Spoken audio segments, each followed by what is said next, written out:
যায় ভাই এখন ভাইকে প্রায় চেনে না, ঠিক তো? ভাই এখন ভাইকে চেনে না, তো কিয়ামতের দিন চিনবে না, এটাকে আমরা মেনে নিতে পারি। কিন্তু এরপরে বলল উম্মি, তোমার মাও তোমার চিনবে না। আশ্চর্য ব্যাপার, মা কি করে চিনবে না, এটা কি করে মানা যায়? পৃথিবীর এই জমিনে মায়ের মতো আপন আর কেউ তো নাই, তবু এই মা বাপ আমার চিনবে না। একটা দৃষ্টান্ত দিই, ভালো করে শুনুন। পৃথিবীতে একটা প্রাণী আছে যে তার সমস্ত শরীরের সবগুলো সন্তানকে খাইয়ে আস্তে আস্তে তিল তিল করে বড় করে দেয়। শেষ পর্যায়ে সে যখন মৃত্যুর কোলে ঢলে পড়ে আর সন্তানেরা তার পেট থেকে বেরিয়ে যায়, প্রথমে তার বাপ পেটের ভিতরে যত নর অংশ আছে সেগুলো খেয়ে নেয়, এরপরে তার লিভার হার্ট কিডনি সবগুলো খেয়ে নেয়, খেতে খেতে মাকে নিঃশেষ করে দেয়, আর সন্তান তার পরই পৃথিবীর জমিনে আসে। ভাইরা আমার শুনুন শুনুন, এরপরও মা ওই সন্তানদেরকে মেরে ফেলে না, এরপরও মা ওই সন্তানদের কষ্ট দেয় না, প্রতিদিন তিলে তিলে টুকরো টুকরো করে তারা কেটে কেটে খায়। তারপরেও এত যন্ত্রণা সহ্য করেও ওই সন্তানদেরকে লালন পালন করে।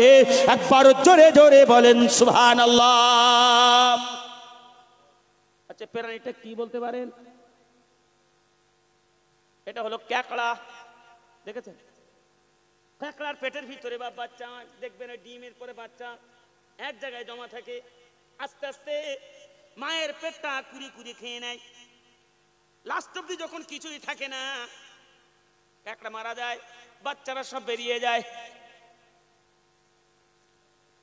তবুও বাপ মা সন্তানদের কিছু করে না। আর কিয়ামতের দিন এই মা সন্তানদের চিনবে না, তাহলে সেই দিনটা কত কঠিন এবং কঠোর হবে। সেদিন পিতা সন্তানকে চিনবে না। যে স্ত্রীর জন্য আপনি এত মেহনত করেন, দুবাইতে চলে যান, চেন্নাইতে চলে যান, সৌদি আরবে চলে যান, জীবনের মায়া না করে কত উঁচু উঁচু জায়গায় উঠে বা ব্রিজের কাজ করেন, রড বাঁধার কাজ করে, মালয়েশিয়ায় যে রড বাঁধার কাজ করে, যে স্ত্রীকে ভালো রাখার জন্য, সন্তানের সুখের জন্য, তাদের জীবনটাকে সুন্দর জায়গায় পৌঁছিয়ে দেওয়ার জন্য, এই স্ত্রীও সেদিন আপনার চিনবে না।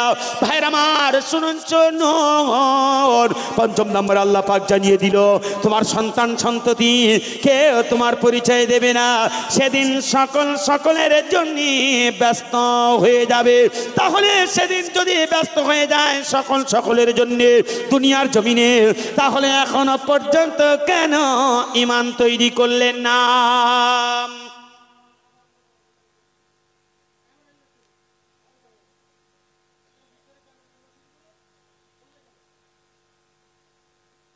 ভাইরা আমার শুনুন, এরপরও আমরা এখনো পৃথিবীর জমিনে ঈমানটা তৈরি করতে পারলাম না। ছেলে পিলের জন্য সবই কিছু করে গেলাম। আমি বলি ভাই, পৃথিবীতে একটুখানি স্বার্থপর হন। আচ্ছা, স্বার্থপর হওয়া ভালো না খারাপ? কথা বলেন না কেন, ভালো না খারাপ? হুজুর বলতে খারাপ। স্বার্থপর হওয়া ভালো, নিজের কাজের ব্যাপারে স্বার্থপর হওয়াই ভালো। লোকের স্বার্থটাও সময় দেখা যাবে না। কেমন স্বার্থপর হওয়া ভালো শুনেন, জোহরের আজান হয়েছে, এটা হলো আপনার নিজের কাজ, এই কাজটা আগে করে নেন, তারপরে আপনি দুনিয়ার কাজ করেন। তবে এই কাজটা আপনি না করে লোকের কাজটাই শুধু করে যাচ্ছেন, আপনি তো নিজের চিন্তাটাই করলেন না। মানুষের জীবন হলো তিন প্রকার পানির মতো, একটা পানি হলো মিষ্টি, একটা পানি হলো বাপ আমার লবণত্ব, আর একটা পানি হলো দুর্গন্ধ। দৃষ্টান্ত খেয়াল রাখবেন, মানুষের জীবন কেমন? এই তিনটে পানির ধরন, এই তিন রকম। একটা পানি মিষ্টি, আর একটা লবণাক্ত, আর একটা দুর্গন্ধযুক্ত। আচ্ছা মিষ্টি পানি তার মানে মিষ্টি পানি যে পুকুরে থাকে, যে নদীতে থাকে, আচ্ছা মিষ্টি পানি সকলে তুলে দেখবেন চাষবাস করে, খায়, ব্যবহার করে, ঠিক না বল? মিষ্টি পানি ব্যবহার হয়। আচ্ছা নোনা পানি কি করে বলেন তো? যত নোংরা আছে সব ও বাপ শোধন করে, যত দূষিত জিনিস আছে ওতে ফেলে দেবেন, সবগুলো নষ্ট হয়ে যাবে। ও আবার সুন্দর করে আবার মানুষের কাছে বাষ্প আকারে আল্লাহ তুলে নেবে, আবার বৃষ্টি বর্ষণ হবে ওই কুয়াশায়, ঠিক না বল? তৃতীয় নাম্বার পানি, ওটা হলো বাপ দেখবেন নর্দমা ড্রেনের ভিতরে থাকে, ওই পানিটা যখন বন্ধ হয় ওটা দুর্গন্ধ সৃষ্টি হয়, এলাকার লোক বালতি করে নিয়ে ওগুলো অন্য জায়গায় ছুঁড়ে ফেলে দেয়। একটাই কারণ, ওখানে মশা জন্মায়, মানুষের জীবন নাশের জন্য পোকা জন্মায়, সুতরাং ওই পানিটা কি ফেলে দেওয়ার চেষ্টাই করে। মানুষের জীবনটাও ঠিক অনুরূপ, একটু ভাবেন কিরকম। যতদিন আপনি দেবেন, বিবিরে দেবেন ভালো, ছেলেরে দেবেন ভালো, সংসারে ঘর করেন, বাড়ি করেন, সবগুলো ভালো। আপনি হলেন মিষ্টি পানি, সকলে আপনার কাছ থেকে নিয়ে বাপ আমার সবাই সবার চাহিদা পূরণ করেছে। আপনি হলেন মিষ্টি পানি। আবার জীবনটাও এমন মনে করেন, আপনার ছেলে বার ঋণ করেছে, আপনার স্ত্রী অসুস্থ হয়েছে, আপনি কি করবেন? আপনার যে টাকা আছে এটা দিয়ে তাদেরকে সহযোগিতা করবেন, আর ওই বিপদ থেকে উদ্ধার করবেন। এটা কি? নোনা পানি। আর তৃতীয়, সেটা হলো এবার ডাস্টবিন, দুর্গন্ধযুক্ত। এ পানি কি করে ফেলে দেওয়ার জন্য চেষ্টা করবে। এবার আপনার বৃদ্ধ জীবন, আপনার প্যারালাইসিস হয়ে গেছে, বিছানায় পড়ে আছেন বছরের পরে বছর, মাসের পরে মাস। আচ্ছা বাড়ির লোক, আপনার পরিবারের লোক কি বলবে বলেন তো? কবে শুনলে ভালো হয়? এখন ডাস্টবিনের পানি হয়েছে, বাবা মার বিভিন্ন জায়গায় নোংরা পানি, এবার গন্ধ বাহির হচ্ছে, ফেলে দেওয়ার জন্য সকলে চেষ্টা করবে। এটাই তো মানুষের জীবন। এই জীবন নিয়ে কত কি করি, তারপর আখিরাতের চিন্তা করি না, একটি বারো ভেবে দেখলাম না। ভাইরা আমার জন্য বলে দিলাম, রাসূলুল্লাহ সাল্লাল্লাহু আলাইহি ওয়াসাল্লাম জানিয়ে দিয়েছে 5টি বিষয়ে আগে তোমরা গুরুত্ব দাও। তোমার 60 বছর জীবনটা কোন দিকে কাটালে চিন্তা করো, যৌবনটা কোন রাস্তায় কাটালে ভেবে দেখো, কোন রাস্তা থেকে মাল উপার্জন করেছো আগে চিন্তা করো, কোন রাস্তায় তুমি তোমার মাল ব্যয় করো এটাও তুমি একটুখানি চিন্তা করো, জ্ঞান অনুপাতে কি আমল করলে একটুখানি ভেবে নাও। এই বিষয়ে যদি তুমি চিন্তা না করো, কিয়ামতের দিন পা তুলতে পারবে না। যারা এই বিষয়ে চিন্তা করে সেদিন কিন্তু বাপ আমার কোনো ছায়া থাকবে না, ইয়ামালা জিল্লা ইল্লা জিল্লুহু, সেদিন কোনো ছায়া থাকবে না। বাপ মাথা ছাড়া 1 হাত 1 বিঘা উপরে সূর্য থাকবে, সেদিন কিন্তু 7 শ্রেণীর মানুষ ছাড়া সেদিন কেউ কিন্তু বাঁচতে পারবে না। সেদিন বাঁচবে 7 শ্রেণীর মানুষ। এটা আমি ভাববো না এবং এটা আমরা চিন্তা করব না যে দুনিয়া তো ভালোই আছে, না আমাদের মনে হয় মরতে হবে না। এখন যে ছেলেটা প্রতিদিন নামাজ পড়তে যেত আর চোখে ভেবেছিল যে আমার এরকম বয়সে আমাকে মুক্ত হতে পারে, দাদা ভেবেছিল যে আমার পোতা ছেলে মারা গেল আর আমি আমার পোতা ছেলে পিছু পিছু যাবো, ভেবেছিল। আকস্মিক ভাবে বাবার স্ট্রোক হয়ে গেল, মারা গেল, ঠিক না বল? আপনি মনে করছেন আমি অনেক দিন বাঁচব, কোন সময় আপনার মৃত্যুর ডেট এসে যাবে, কিন্তু তখন আর লাইন পাওয়াই যাবে না। মহান আল্লাহ পাক কোরআনে আবার জানিয়ে দিলেন, বান্দা আমি আল্লাহ পাক রব্বুল আলামিন জানিয়ে দিয়েছি। সূরা নাম্বার দেখে নেন বাপ আমার 7, পারা নাম্বার দেখে নেন 8, আয়াত নাম্বার দেখে নেন 34, সূরার নাম দেখে নেন বাপ আমার আল আরাফ। মহান রব্বুল আলামিন জানিয়ে দিলেন, ওয়ালিকুল্লি উম্মা আজাল ইযা জাআ আজালুহা লা ইস্তাখিরুনা সাআতাও ওয়া লা ইস্তাকদিমুন। ও পৃথিবীর মানুষ শোনো শোনো, আমি মহান রব্বুল আলামিন তোমাদের জন্য মৃত্যুর একটা ডেট নির্ধারণ করে দিয়েছি। প্রত্যেকটা মানুষের জন্য, প্রত্যেকটা আমার বান্দার জন্য আমি একটা ডেট নির্ধারণ করে দিয়েছি। সেই ডেট যখন এসে যাবে লা ইস্তাখিরুনা সাআতাও ওয়া লা ইস্তাকদিমুন, সে তখন এক পা এগোতেও পারবে না, একটি পাও কিন্তু পিছাতেও পারবে না। এই ডেটটা কখন আসবে? মহান রব্বুল আলামিন তিনি জানিয়ে দিলেন, বান্দা শুনে নাও, এই ডেট কখন আসবে, এই সময় কখন আসবে। আকস্মিকভাবে এসে গেলে যেতে পারে, দিনের বেলা আসতে পারে, রাতের বেলা আসতে পারে, দিনের বেলাও আসতে পারি, রাতের বেলাও আসতে পারি। সুতরাং সেদিন তুমি যদি বলো আল্লাহ আমার একটি সেকেন্ড এবার সময় দাও, আমি আমার জীবনের মূল্যায়ন করব, এই এক সেকেন্ডের সময় আল্লাহ দেবে না। যদি দাবি করা হয় রব্বুল আলামিন আমার আর একটুখানি সময় দাও, এবার আমি মুমিন হব, এবার আমি দান করব, এবার আমার জীবনের মূল্যায়ন করব, এবার আমি 5 ওয়াক্ত নামাজ পড়ব, আল্লাহ বলবে আর একটা সেকেন্ড সময় দেব না। কোথা আছে কোরআনুল কারীমে? সূরা দেখে নেন বাব 63 পারা নাম্বার 28 আয়াত দেখে নেন 10-11, সূরার নাম দেখে নেন মুনাফিকুন। মহান আল্লাহ পাক জানিয়ে দিলেন ওয়া আনফিকু মিম্মা রাযাকনাকুম মিন ক্বাবলি আয়াতিয়া আহাদাকুমুল মাউত ফায়াকুলা রাব্বি লাউলা আখখারতানি ইলা আজালিন কারীব ফাসাদদাকা ওয়া আকুম মিনাস সালিহিন। ও পৃথিবীর মানুষ শোনো, সে ব্যক্তি যখন মৃত্যুর কোলে ঢলে পড়বে, আজরাইল যখন দেখতে পাবি, ও তখন বলবে ওয়ানফিকু মিম্মা রাযাকনাকুম মিন ক্বাবলি আয়াতিয়া আহাদাকুমুল মাউত, বলবে কি সর্বনাশ করেছি, দুনিয়ার জমিনে কেন আমি দান সাদকা করিনি। কি বলবে যে আমি কি সর্বনাশ করেছি, আমি কেন দান করিনি। আচ্ছা এখানে দান তার মানেটা কি বলেন তো?